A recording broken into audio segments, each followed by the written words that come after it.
Bon, maintenant, on va voir comment construire justement une image par rapport à l'objet, par rapport à ce qui était vu auparavant, c'est-à-dire ceci, qu'on avait rajouté le plan principal objet ici et le plan principal image. Et à partir de ceci, g égale plus 1, on avait créé deux éléments pour compléter mon système optique gaussien. Bon, maintenant, on va exploiter ceci. On va pouvoir l'exploiter en disant que, en créant tout d'abord une propriété fondamentale grâce à ça, euh, un plan principal euh, aura comme grosse propriété, d'ailleurs je vais l'indiquer ici, les rayons passant par le foyer, donc par le foyer correspondant, va y rencontrer comment son rayon conjugué. Voilà. Donc par exemple ici, si je prends ce rayon-là, ben, grâce au plan principal, ben, il va y rencontrer son rayon conjugué. Bien sûr, ici on a le rayon incident, le rayon conjugué du rayon incident, c'est le rayon émergent conjugué REC ici, vous aurez compris ça. Bon, ça je l'ai vu auparavant.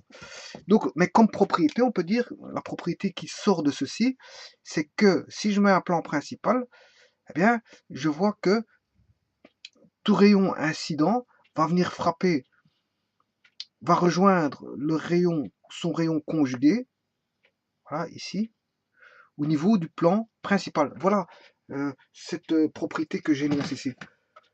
Rayon, rayon passant par F, ouais, bien sûr, rayon passant par F, ici je vais pas parler d'F', c'est vrai, je m'excuse, ici c'est rayon passant par F, il rencontre son rayon conjugué. Donc, ici, le rayon passant par F, le rayon passant par F, ben, de la même manière que je viens d'expliquer maintenant, eh bien, le rayon conjugué est ici, voilà, si tout rayon passant par F, il rencontre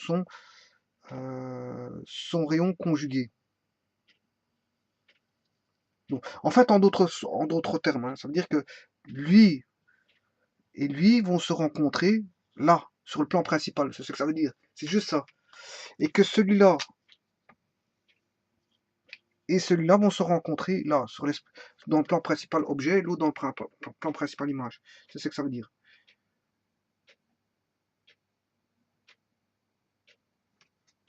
C'est-à-dire que si je connais les plans principaux objet et image, et le foyer, si je connais ça et ça du système optique gaussien, bien sûr, hein, si je connais ceci et le plan principal ici, hein, je peux déterminer l'image. Ouais, ici j'ai fait la démonstration que ce point H', je peux le trouver comment? Ben, en faisant passer, bien sûr, le rayon, c'est l'intersection, c'est-à-dire le prolongement du rayon incident.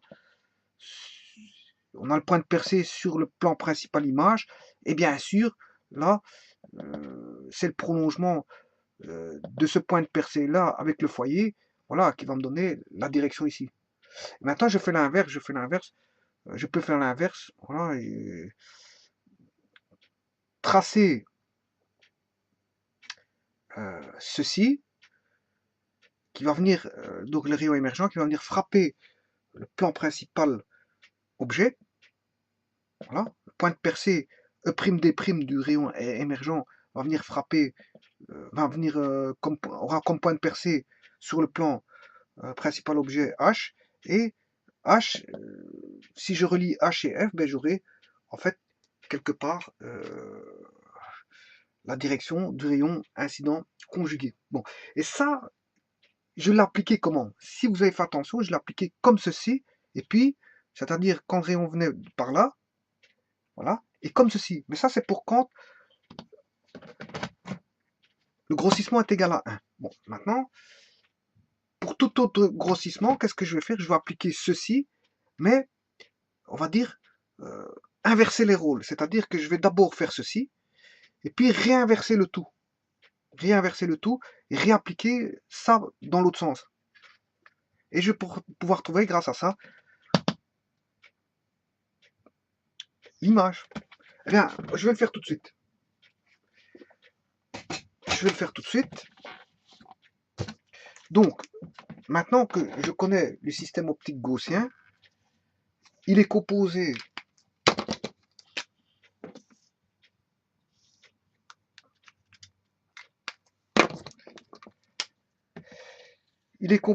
donc de n surface, c'est ce système optique gaussien. Voilà, bien sûr avec son axe optique, hein. Oh, axe optique. Maintenant, si je mets un rayon incident ici, voilà, je mets un objet cette fois-ci. Auparavant, je ne mettais pas d'objet. Cette fois-ci, je construis l'image de l'objet. Donc, je suis obligé de mettre un objet. Apparemment, c'était juste pour donner des explications, pour compléter le système optique gaussien et pour voir en sorte qu'est-ce qui était conjugué par rapport à quoi et comment obtenir, je veux dire, les rayons.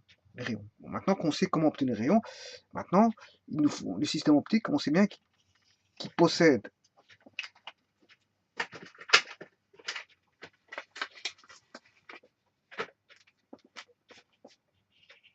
le système optique gaussien possède deux plans principaux. Le plan principal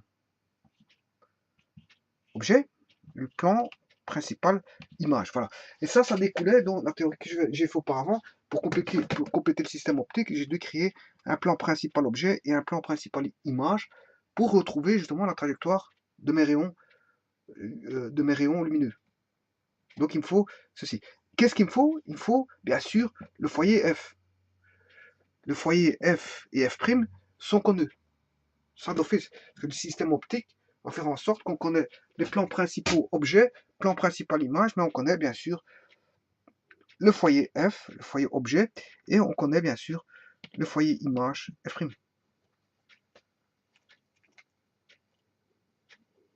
Bon, maintenant, comment construire ceci? Ben, on va le faire. Donc ça, c'est l'objet. Hein.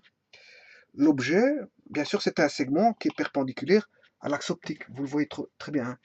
Donc je vais l'appeler AB. AB. Alors, comment construire ceci? Ben, j'applique ce que j'ai vu auparavant. Il n'y a rien de compliqué là-dessus. Il suffit d'aller chercher le rayon incident. Il va venir frapper le plan principal image en H' et je vais faire passer par le foyer. Voilà. Vous voyez, pour avoir le conjugué. Voilà. Et ça, c'est la propriété que j'ai énoncée tout à l'heure, c'est-à-dire qu'un plan principal a comme propriété que tout rayon passant par le foyer, eh bien, correspond, par le foyer bien sûr correspondant, soit F ou F', ici il passe par F', hein. Après je le ferai passer par F, je vous verrai comment ça va, parce que ça va à l'inverse. Donc, un plan principal a comme propriété qu'un rayon passant par le foyer correspondant, donc ici c'est F', voilà, il rencontre bien sûr son conjugué, et le conjugué est ici. Donc, on a le rayon incident, il vient frapper le plan principal, et bien sûr on a son conjugué qui est le rayon émergent conjugué. Donc voilà, je vais appliquer ceci, mais je vais le faire avec un marqueur qui fonctionne, parce que c'est vrai qu'ici j'ai un petit problème de marqueur, donc je reprends un nouveau marqueur. Donc ici, ce rayon-là, le rayon incident vient frapper la surface S1. Il rentre dedans, dans le système optique, et il subit toute une série de transformations ici, et voilà, ici il va frapper le plan principal image. Voilà, je fais un prolongement. À l'intérieur, on ne sait pas ce qui se passe, mais en tout cas, tout ce qu'on sait, c'est que pour trouver le rayon lumineux, on a besoin du plan principal image, et pour retrouver, on va dire, le rayon de l'image. Là, je dois relier ceci. Ouais, hein, c'est pas moi. Ça, c'est la propriété auparavant qui le disait. Hein, de là, je dois frapper le plan principal image. Hein, j'ai une intersection en H', et puis je dois relier H', F'. Et voilà, là j'aurai ceci. Donc comme ici je suis dans le système optique, hein, je vais relier ceci. Là je mets des pointillés. Quand on rentre ici, là on a réellement le rayon lumineux. Voilà. Et il passe par le foyer F', pour le foyer image. Voilà. Bon, est-ce que j'ai l'image? Non, pas encore. Il n'y a pas encore l'image. Voilà. Alors comment retrouver l'image? Cette fois-ci, je vais faire un mécanisme inverse de réflexion à celui-ci. Là, je suis passé par F'. Cette fois-ci, je vais faire un mécanisme inverse de réflexion en passant par le foyer. Mais en mettant l'espace image devient l'espace objet. Voilà. Donc j'aurai non pas un rayon émergent ici et un rayon incident conjugué, mais si j'interpose tout ceci de l'autre côté, l'espace image devient l'espace objet, eh bien, je vais recréer de nouveau un rayon incident, non pas conjugué, mais un rayon incident tout court, qui va passer bien sûr par le foyer. Et là, on aura une sortie bien sûr qui sera un rayon émergent. Autant dire que je n'aurai pas tout à fait ceci, mais tout va basculer dans le sens contraire. Dans le sens contraire, tout va basculer dans le sens contraire. Dans ce cas de figure-là, on aura plutôt, on va dire, ceci. Voilà, on va voir ceci. Mais, comme l'objet est au-dessus, ben, fatalement, il faudra partir de dessus. Voilà. On va voir plutôt ceci. Voilà. On va passer de l'objet au foyer, mais comme l'objet est là, on va repasser par le foyer, et puis il va donner le rayon émergent. Vous allez voir qu'est-ce que ça va donner ici. Donc ici, je repars de B. Ici, j'ai coordonnées inconnues, c'est ça que ça veut dire. Hein. Je ne sais pas trouver l'image. Hein. J'ai coordonnées inconnues. Je n'ai pas la grandeur de l'image. Où elle est là, elle est là, elle est là, elle est là, elle est là, là. Je n'en sais pas plus. Donc il faut un deuxième point d'intersection pour ça. Je vais chercher le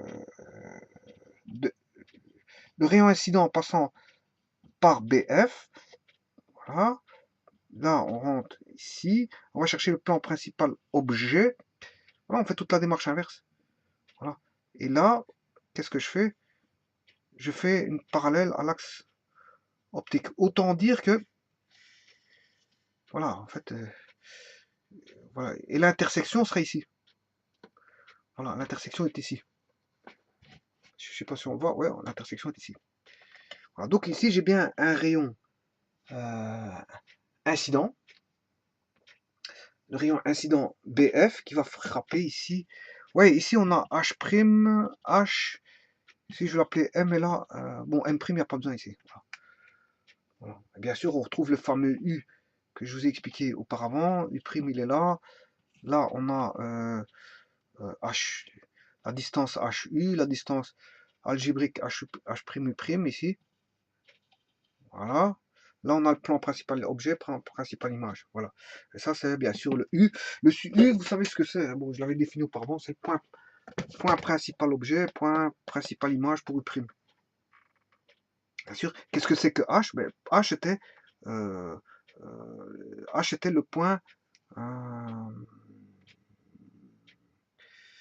conjugué de l'image.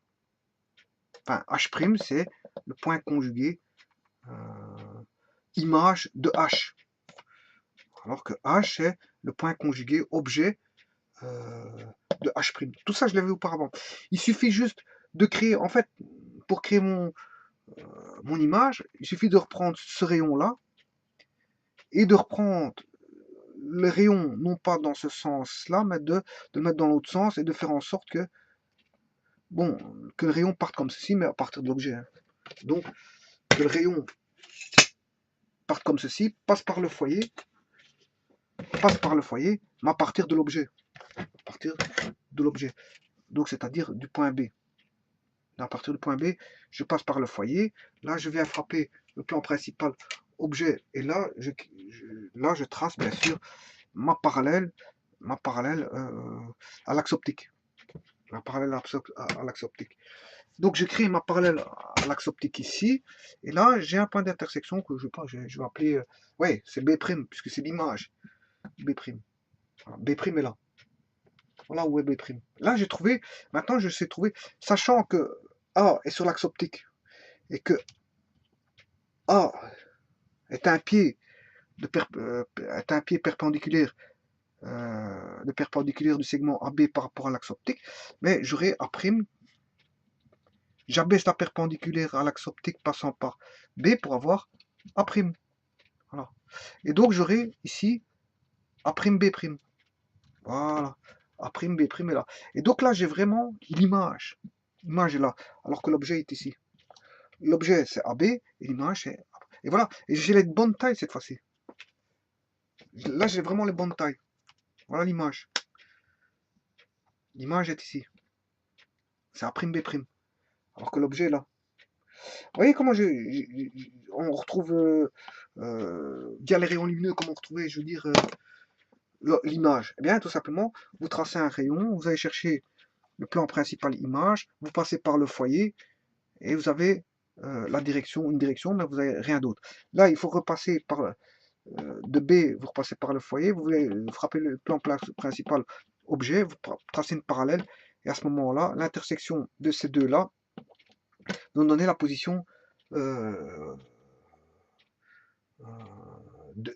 B', image de B, hein, et par après, vous construisez bien sûr la perpendiculaire pour essayer de trouver A', et donc vous aurez le segment A', B'. Et là, on sait voir combien de fois A', B' vaut AB. Ici, déjà, au niveau du grossissement linéaire, il est négatif, parce qu'ils sont de part et d'autre de l'axe optique. Voilà, il y en a un, l'objet est ici. On a une image qui n'est pas droite. L'image n'est pas ici, elle n'est pas droite, mais elle est renversée. On a une image renversée. L'image renversée, ben, c'est, je veux dire, on l'obtient avec un grossissement négatif. Donc, le signe négatif du grossissement signifie qu'on a une image, on va dire, inversée.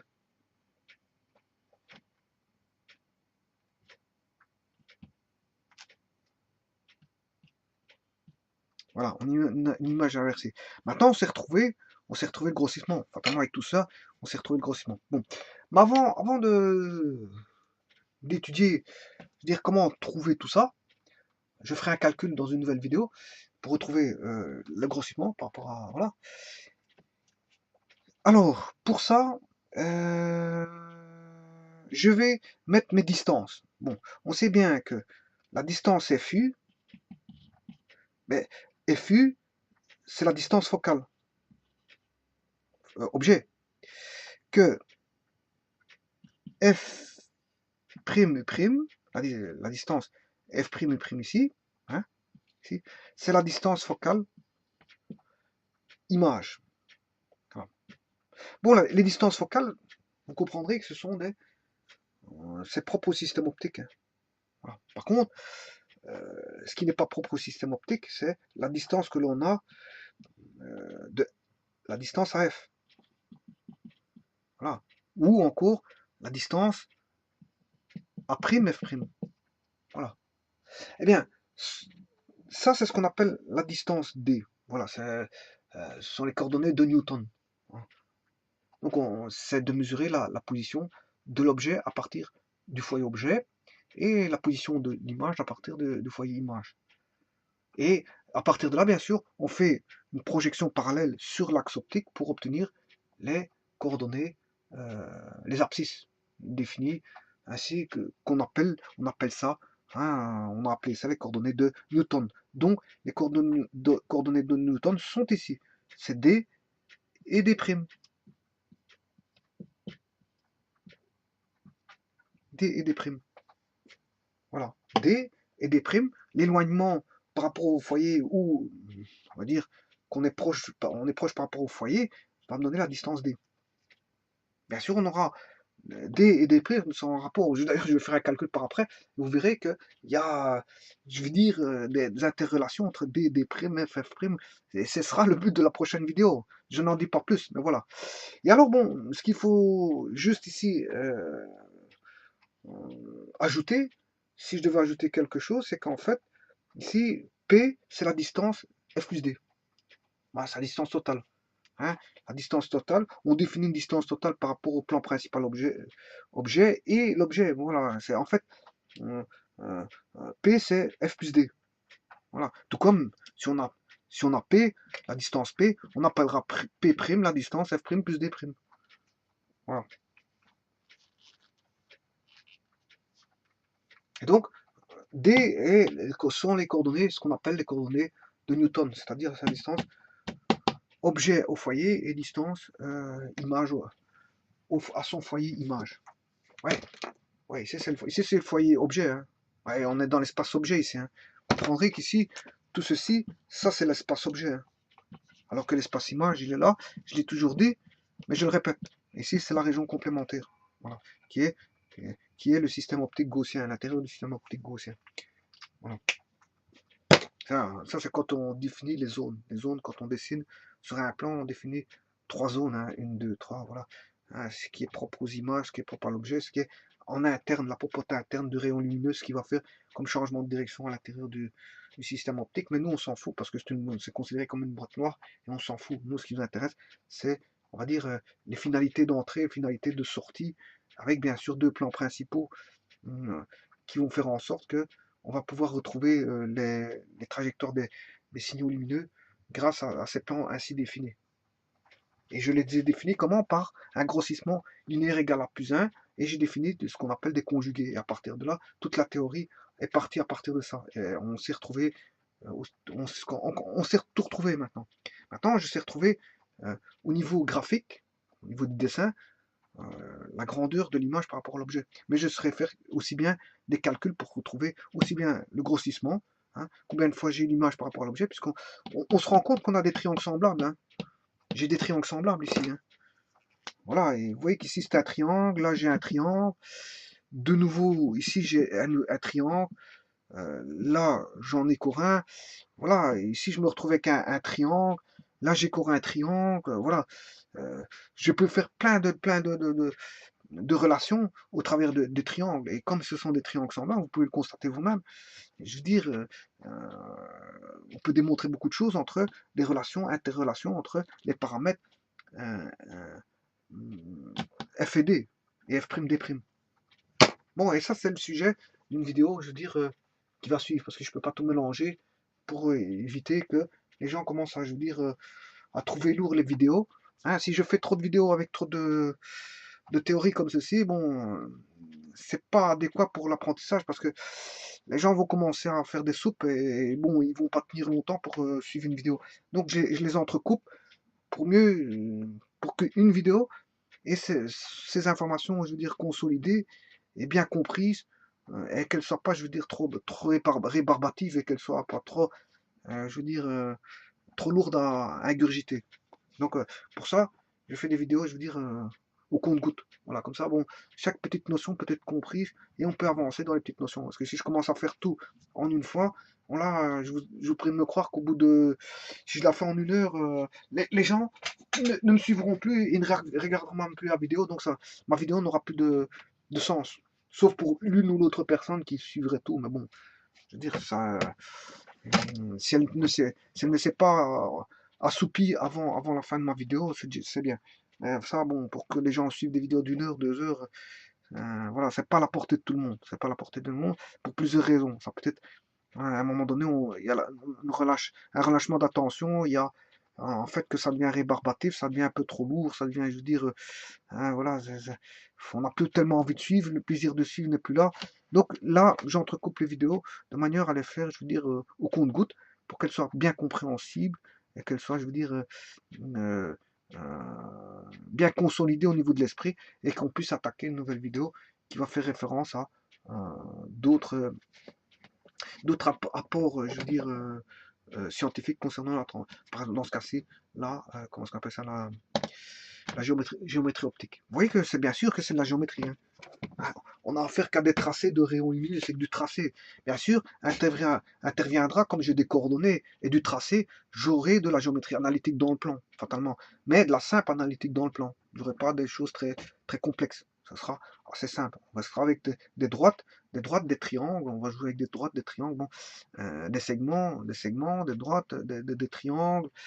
Voilà, donc on n'aura pas grand-chose je veux dire, à développer en tant que géométrie analytique dans le plan. Voilà, ça sera, on va dire, de la géométrie analytique dans le plan simpliste. Parce que la géométrie analytique dans le plan, bon,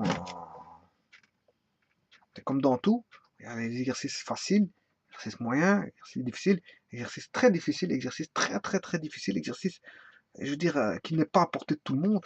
Voilà, je veux dire, il y a à boire et à manger dans les théories de géométrie analytique dans le plan. Et voilà, donc je veux dire, tout dépend.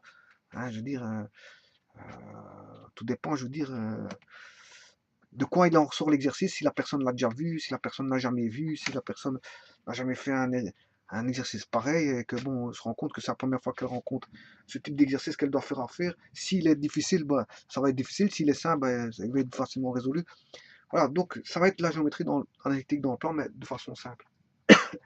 Voilà, je vous remercie.